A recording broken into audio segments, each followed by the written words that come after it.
பிடிச்சா பிடிச்சிருங்க. ஒன்னா 4 ரூபாய் பிடிச்சிருக்கேன். இந்த இடத்துக்கு பேர் என்ன? காலாக்காடு. காளாக்காடு. காளாக்காடு என்ன கோம்பை? இது கோம்பை நரசிங்கபுரம் கோம்பை. நரசிங்கபுரம் கோம்பையில காளாக்காடு கிராமத்தில் நம்ம நண்பர் முக்கச்சாமியுடன் நாங்கள் அளவளாவிக் கொண்டிருக்கிறோம். அவருடைய அருமையான மனைவி பேர் என்ன? சின்னப்பிள்ளை. சின்ன பிள்ளைக்கு 3 பெண் மக்கள். ஒரு மகள் கூட இருக்காங்க, இன்னும் 2 மகள் வெளியில கட்டி கொடுத்துருக்கு இல்லையா? 2 பிள்ளை கட்டி கொடுத்துருக்கு. இந்த பிள்ளைங்க இருக்கு. ஆடு வளர்க்குறது அவங்களுடைய மெயினான தொழில்.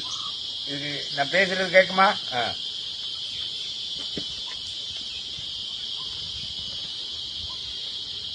அவங்களுடைய வாட்டர் சோர்ஸ் தண்ணி பக்கத்தில் போகக்கூடிய ஓடை இருக்கு. அதுல இருந்து அவங்க குளிப்பதற்கு, குடிப்பதற்கு, துணி துவைப்பதற்கு இந்த தண்ணி எடுத்துக்கிறாங்க. அவங்களுக்கு இந்த ஏரியா, இந்த இடம் ரொம்ப சுத்தமான, பொல்யூஷன் இல்லாத, மாசு இல்லாத காற்று மண்டல பகுதின்னு சொன்ன உடனே அவங்களுக்கு ரொம்ப ஆச்சரியமா இருக்குது கேட்டு. இது இந்தியாவிலேயே முக்கியமான இடம் அப்படின்னு சொல்லி பதிவு பண்ணியிருக்காங்க. பெங்களூர்ல ஒரு 2-3 இடம் இருக்கு.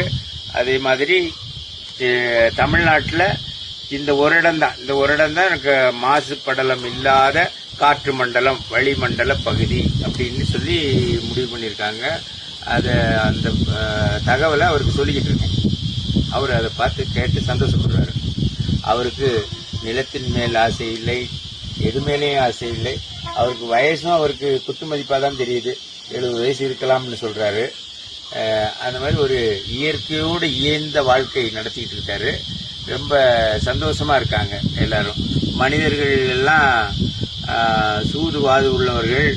அவர்களை நம்புறதை விட இந்த இயற்கையை நம்பலாம், இந்த மிருகங்களை நம்பலாம் அப்படிங்கிற ஒரு தன்னம்பிக்கை அவருக்குள் துளிர்த்திருக்கிறது.